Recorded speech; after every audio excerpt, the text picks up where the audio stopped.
visiting Bosporus, Istanbul.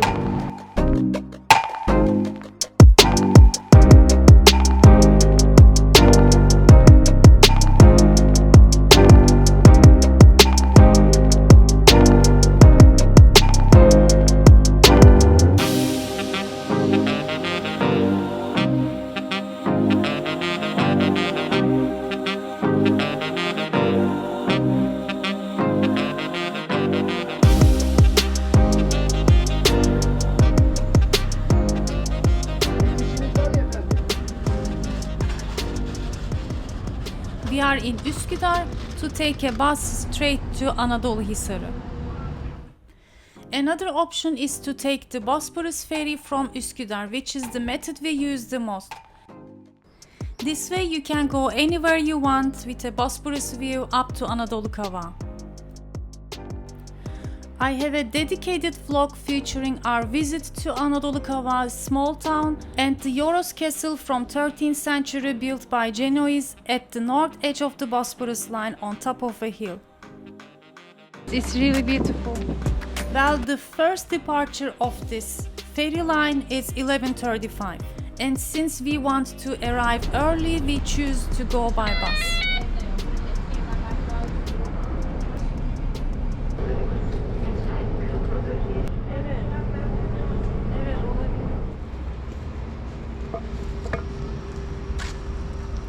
Before we visit the Anadolu Hisar Museum, we wanted to walk around the town and have a break for our breakfast.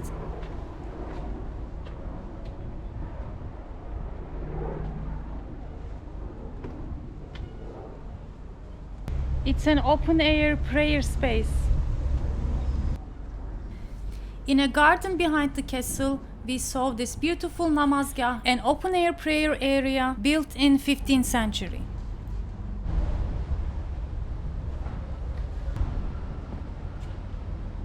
İyi de niye bir oturacak yani?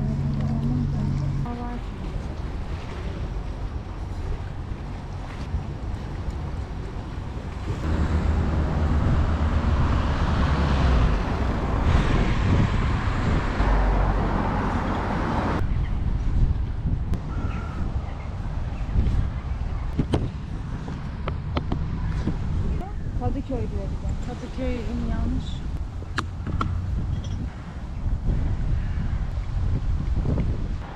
It's 10:15. We are in Anadolu Hisarı. Let's have the simit first. We have our sandwiches. We wanted to have something light only for breakfast, and then we thought during the day we will see what we might have. It is very beautiful, this area. I can feel the Bosporus breathe to my lungs, but we cannot see it right now. Just a little bit. It is nice, but we were sad that we couldn't find any place to sit down. Rather, they mostly have like restaurants, parking lots, or private houses. Çekiyor. Koyarım biraz, o kadar şey yapmam.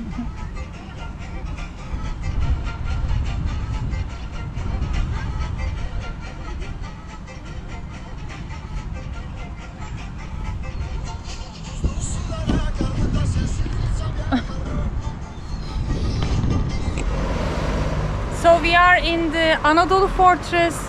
It's from 15th century, the first fortress built by the Ottomans during the reign of Sultan Yıldırım Beyazıt.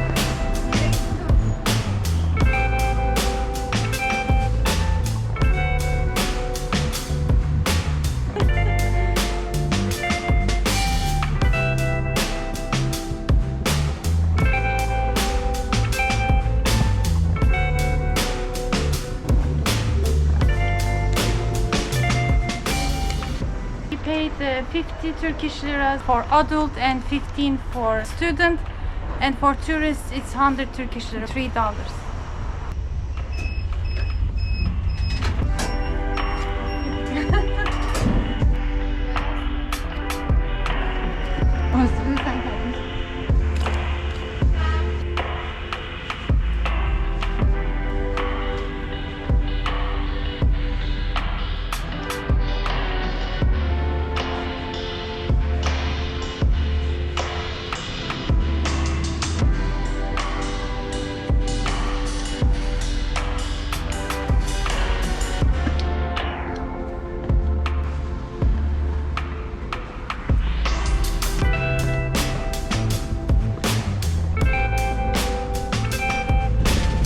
It's beautiful.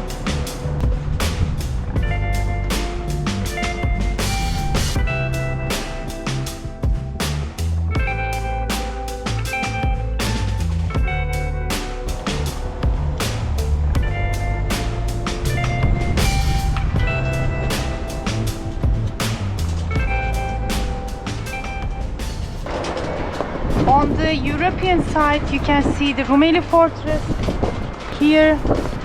We visited with my daughter last year.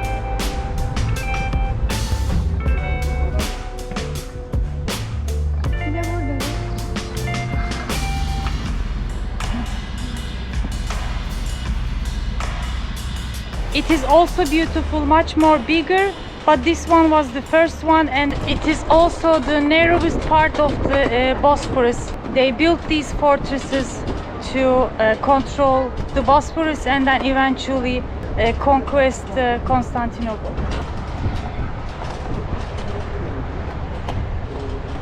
So breezy, beautiful here. I don't want to leave. It was nice to view the sea from above the fortress, from the Asian side, and read about the history. Let's go to our next stop. We'll see.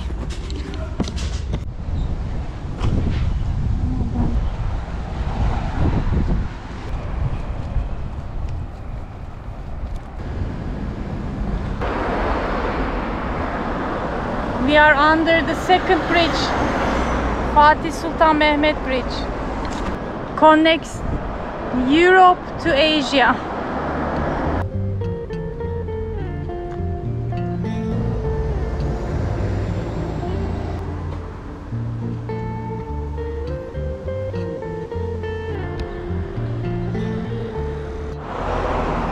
We are walking to Kanlıca. It is hot but breezy. We have never been around these places and never walked. Usually we took ferry along the coast. It is nice, but a little bit too much because of the private houses. We don't see much of the Bosphorus right now. Still kind of nice.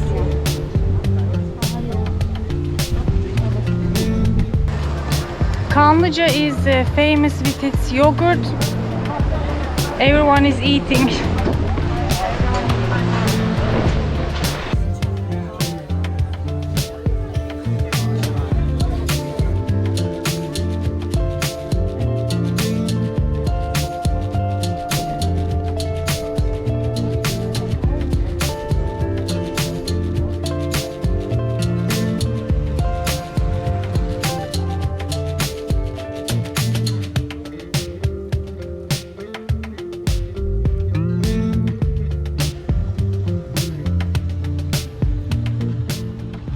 We passed by Kanlıca. It's a very small town, like very small center, only like 5-10, like eateries, restaurants, mostly selling yogurt. I wasn't in a mood of trying. Could be like overrated, I'm thinking, but I cannot judge because I haven't tasted. Now we are walking to the Hidivkasra area.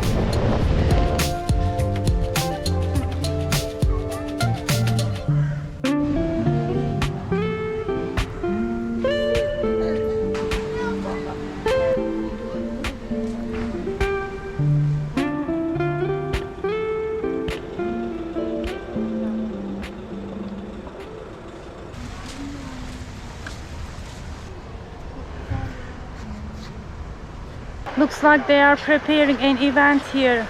Could be wedding. You can rent for wedding or special events.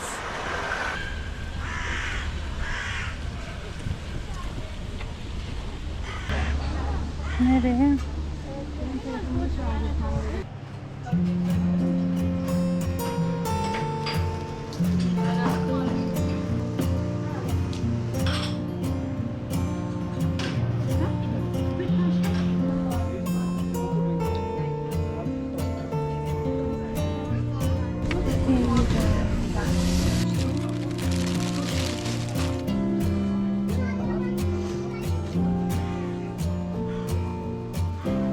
They only have sandwiches and toast, so we ordered toast.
walk all the way this line.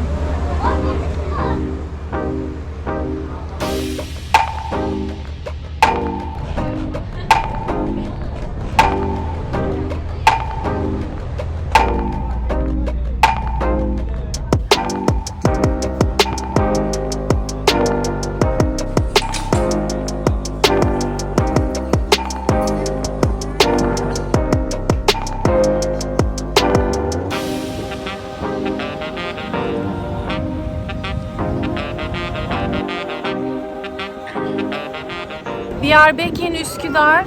We passed by the restaurants. I asked my daughter if she wants anything. She didn't because it's hot. She said I want cold things and some snacks. So we end up in a market. I didn't film that part. Bought our favorite börek with potato and then ice cream. Overall it was a nice day, but I think it is not necessary to stop by Kanlıca. There is not much there. Instead, you can get off at Çubuklu or Beykoz, walk along the seashore and enjoy the Bosphorus. Now we're gonna take another ferry to Eminönü and then another bus to back home.